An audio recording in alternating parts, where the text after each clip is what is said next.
Well, hello and welcome to Outdoor Oklahoma. I'm Todd Craighead.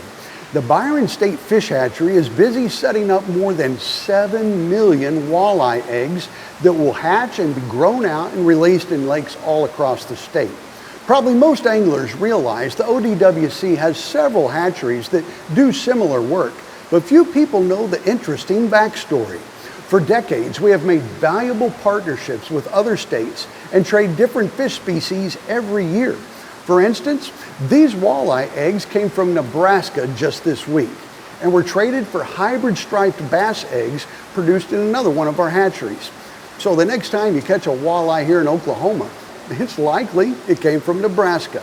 And there's just as good a chance that an angler in Nebraska is catching a hybrid striped bass up there from Oklahoma. A wildlife department that makes use of all its resources, including making valuable trades with other states to make our state as great as it is. Just another reason to love Oklahoma and the adventures that await you.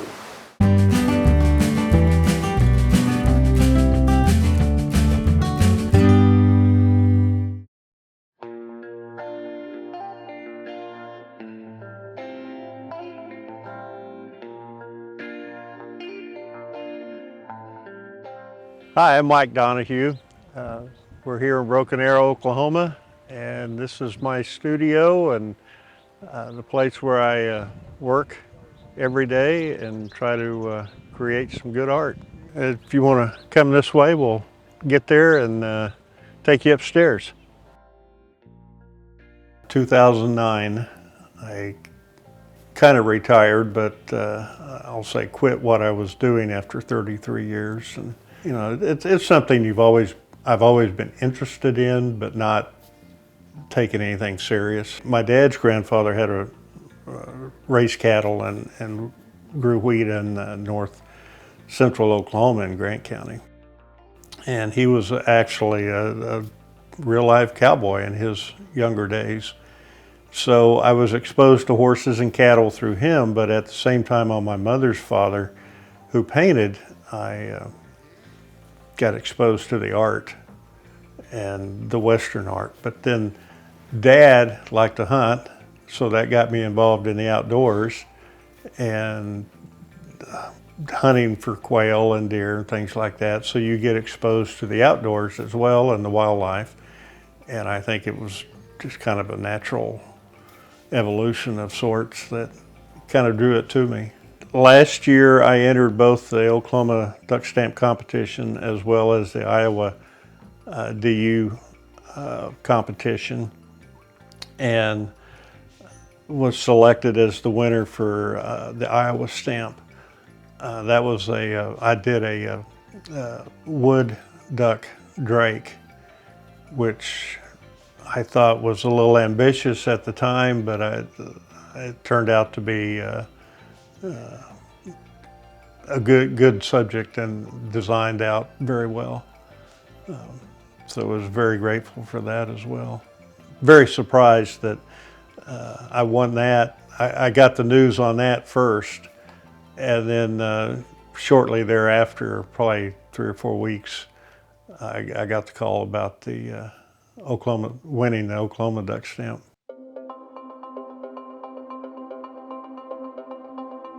The competition gives an artist the outlet to do something creative with a subject in a very minimal way.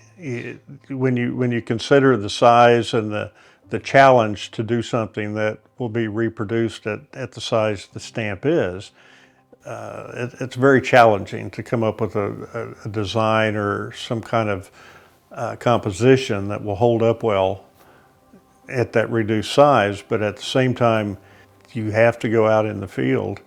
You have to do your observations and get your photography and your reference materials, as well as looking at either skins or mounts and trying to find things that will give you that detail that you don't find in a photo. As with anything, the devil is in the details, and the details and the accuracy are what make the image.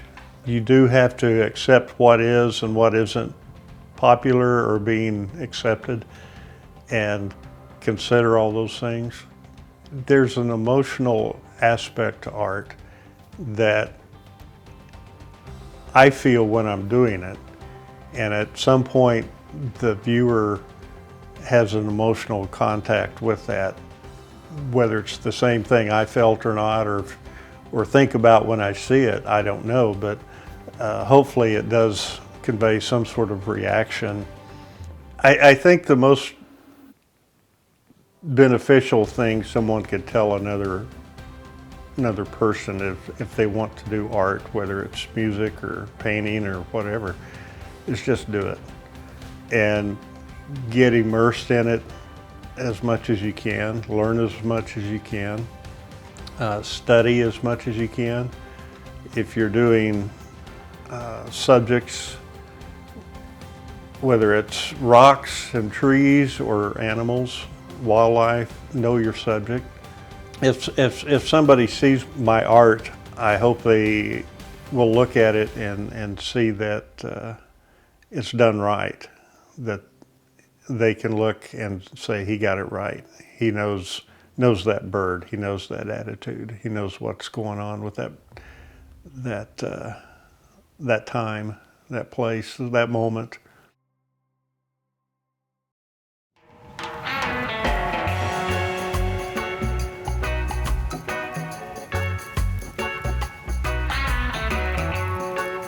Hey, thank y'all for stopping by and welcome to Outdoor Oklahoma. I think you can see there in the background the big Lake Texoma. We down here doing some striper fishing. You know how long it's been since the cowboy got to go fishing at all? Because in my part of the state, there ain't much water you can dip a pole in, but 1984 was the last time I was on this lake and we caught some striper. But today, oh, the good game wardens took me out in the big boat. They tried to drown me around the corner there once or twice, but I hung on and we did catch some fish. But we're gonna cook them what I call just easy and simple, or bake. They'll have a great sauce on them when they get started. And we got us some hardwood lump there that's going, and we're just gonna start this out with really the basics. And what is it?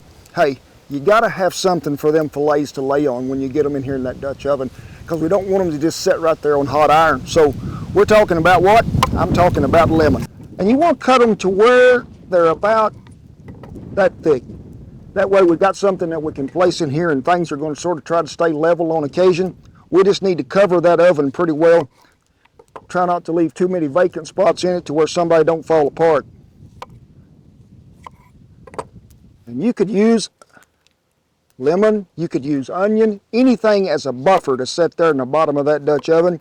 Or if you've got just a small insert that you can put in there, they make a round grate that'll fit right on there with a washer, so you can get that up off the bottom of that. Works fine. But I think the lemon does bring some more flavor to it, and that's sort of what we're after today, is get the most out of what we caught, because we went to a little effort, but not a whole lot. Anytime that I'm gonna bake a piece of fish or even grill a piece of fish, I like to score it just a little right here. You ever seen that fish when you cook it, stuff wanna try to curl up at the end? Well, this will prevent that. And it works really well too if you're doing it on salmon. Just go ahead and score it. Just go down to the bottom of the skin. Don't go all the way through. And also, this will let that seasoning get in there a little deeper to where everybody gets a little bite of it as we go. Today, we're putting our original seasoning on there. It's got a little citrus base to it, so it really works well on fish. And it's just like where I live in southwest Oklahoma. You can tell the breeze is blowing in that direction, so aim wherever you need it to be, and that'll be the right spot it gets on. And then right on top the lemons they go. They work as a buffer, but also for flavor. But just make sure they ain't sitting directly on that iron. Now we're going to take us some good Kerrygold butter. I need you to just cut some slabs out there, place around in there, because we gotta have something to keep a little moisture in there. And it really doesn't take that long for this to cook, because you just want that fish to bake till it's good and flaky.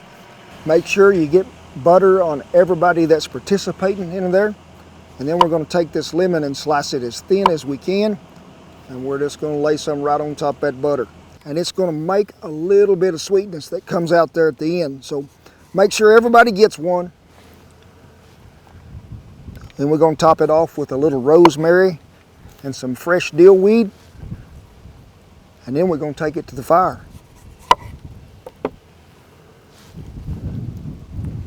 So on the deal weed, and the first time I ever seen this, I knew why they called it a weed. It looks a lot like a wild mustard in Oklahoma, but it ain't got no yellow blooms. But it does go really well with fish. And I like to just go ahead and pull some off that stalk. We'll put her down here and try to chop it up pretty fine if we can.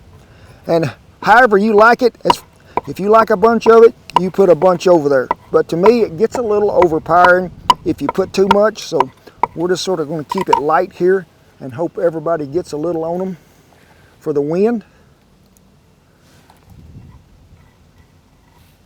And we'll save a little of that because a little of that deal is going to go in that sauce. Rosemary. Cut them in half and just lay them in there anywhere because they're going to help and give us some good flavor that we need. And you can always think it's better when you're cooking with something that's fresh herb-wise. So one more sprinkling of seasoning just in case everybody didn't get a little to start with. Put a lid on it. I'll meet y'all at the fire. All right, so you've seen me place all this in this 14-inch, what I call a deep oven. Now, the reason I like to use a 14, sure, it's wider here at the base than a 12 is going to be, but I prefer a deep oven when you're baking fish because I don't want that, if we was in a shallow 12, we'd be sitting about right here with that lid and them coals would be really close on top to the top of them fish.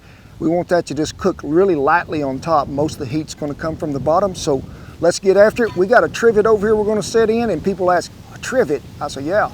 You know, we make a lot of these, and it gets that Dutch oven up off the ground. We make a 3.5 inch and a 5 inch. Well, today, with the breeze we got, we're going to use a 5. And remember, I'll be showing you here in a minute, but rotation will be your friend when we're cooking in this Dutch oven.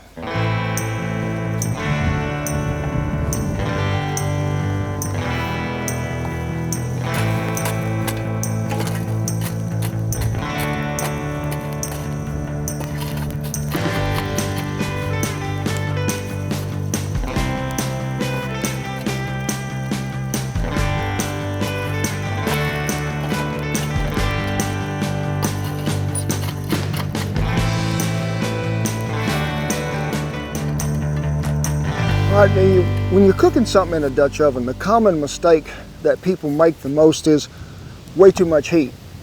We can add heat to it if it's not done, but if it's burnt, it's too late. So always really start with less than what you think. I try not to ever get any coals directly under a Dutch oven, and when that wind is blowing, we have created us a microwave. I put them that close for a reason, just so y'all could see me rake them back a little ways from it, because that stuff will get hot in the wind today. It'll take this probably close to 15-20 minutes to cook. We'll check it every once in a while, and when I was talking to you about rotation, we're going to rotate that lid half a turn one way, the bottom half a turn the other. That way we even out any hot spot of coals we might have from one side to the other. So we'll check her here in about 10 minutes, see how things is coming along. Well, while them strappers is over there baking in that Dutch oven, you know, to me, sauce really complements a baked fish really well. So I sort of put this together years ago, and I always sort of fall back to it, and that's to start out with some good mayonnaise. And you can make this to where it's a drizzle sauce or a dipping sauce. It doesn't make me no difference, but we got to have some horseradish to go in there because I really like a little heat to my stuff, and that's going to balance out really well with some, what you call it, Worcestershire sauce. Them folks over there, they always get on to me across the pond and say, you don't know how to spell it. Well, I don't know how to say it either. So you call it whatever you want to.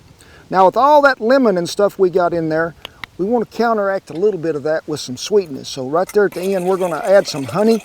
We'll taste this before we ever get her plumb ready to go to see if we need to add anything to it. But it works well on anything. Takes a place of tartar sauce at my house, it does. So let me get this stirred up.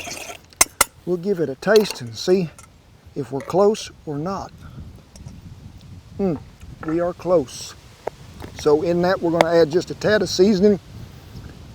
And if your fish likes a little getting ready, go ahead and chill that in the ice box. And when it comes out, you can just sort of spoon you some on there or rake it on there however you want it, or dip it in there. It goes well on everything. Well, it is a done deal. It is. Stick a fork in it. It is time to go. And it is a right pretty sight sitting in that Dutch oven. It is. Always be sure you let them cool a little bit before you try to get them out. You're more apt to get a whole one on the plate that way. So we're gonna see if we can't slip under here, get us one of them out of here. And he was so easy, we're gonna go for 2.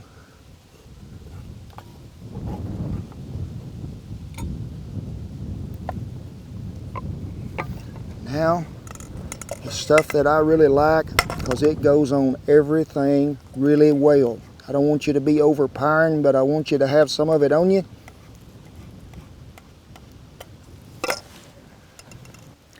Well, folks, we're gonna let them cool off just a minute before we have a bite. But hey, I think I need to go back and check it off the list right at the top and make sure that I thank the Oklahoma Department of Wildlife, Outdoor Oklahoma, but also Billy Bob and Grant for taking me out there fishing. Oh my gosh, don't get no better than that. And folks, I'm just telling you, there's a lot of water in Oklahoma. Get you a fishing license, go out there, catch your supper, catch your breakfast, catch it somewhere, and then bring it around the fire, share it with family and friends.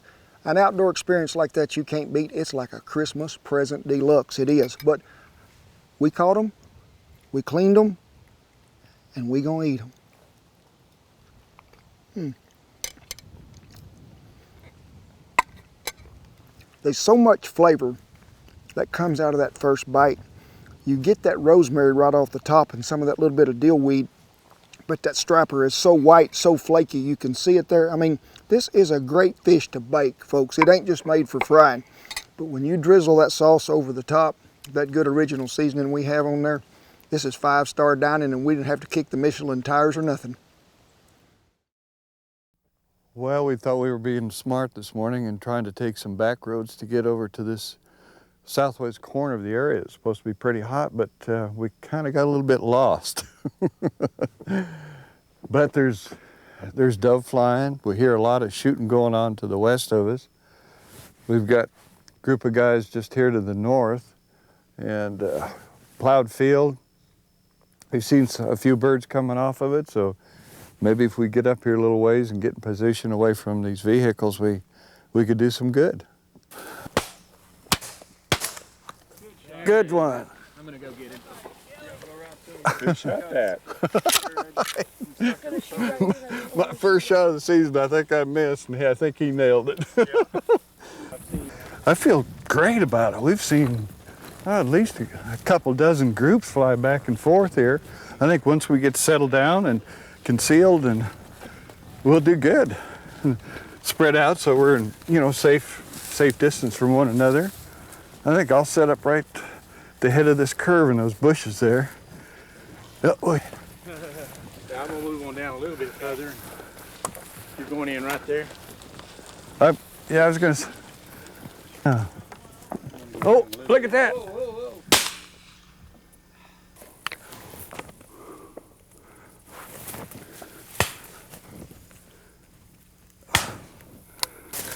Set my bucket down. Oh, yeah. Oh, there's one right there. Oh, missed. This stuff's, whew, I'm gonna have to get on. It's been a while. Oh, got that one. That felt good.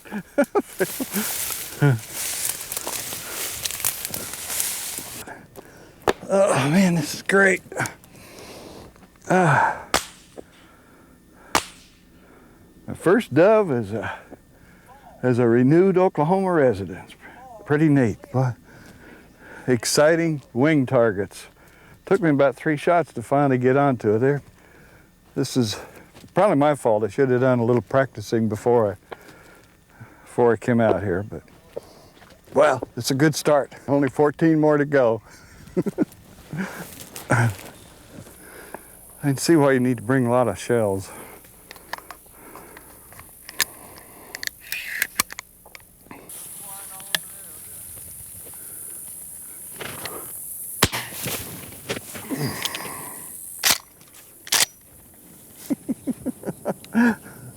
Oh, that is more darn fun. Well, only 12 more to go.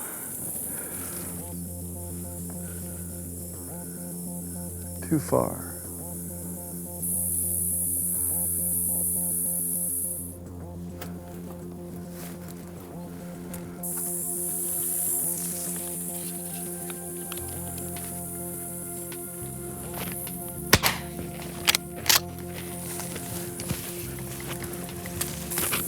Hopefully right, here it is. By golly, the feathers led me right to it.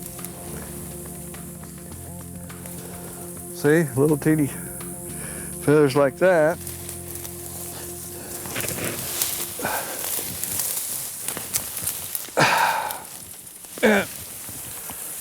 There it is, hallelujah. Oh, lucked out on this one. Okay, let's go back to our spot. All right. Yeah, slowly, one by one. Not like all that furious action we heard earlier this morning, but it's not too bad. Just be patient. One will fly by every so often. Of course, one of the benefits of these birds is that they are such good eating. But they are really, I think, a very attractive bird. Got neat colorations in it. Very challenging wing shot. Only took 3 shots with this one. Let's see, I got 10 more to go.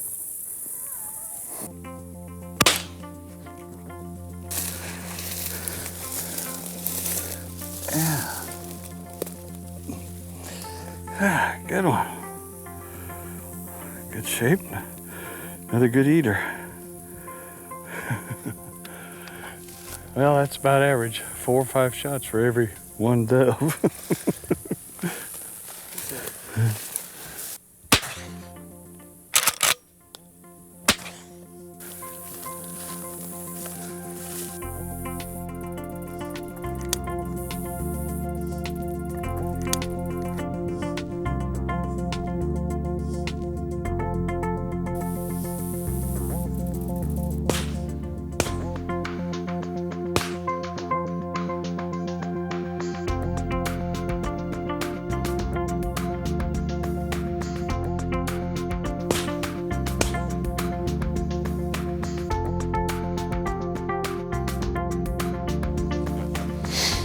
Man, what a day. You know, that dove shooting was phenomenal early this morning.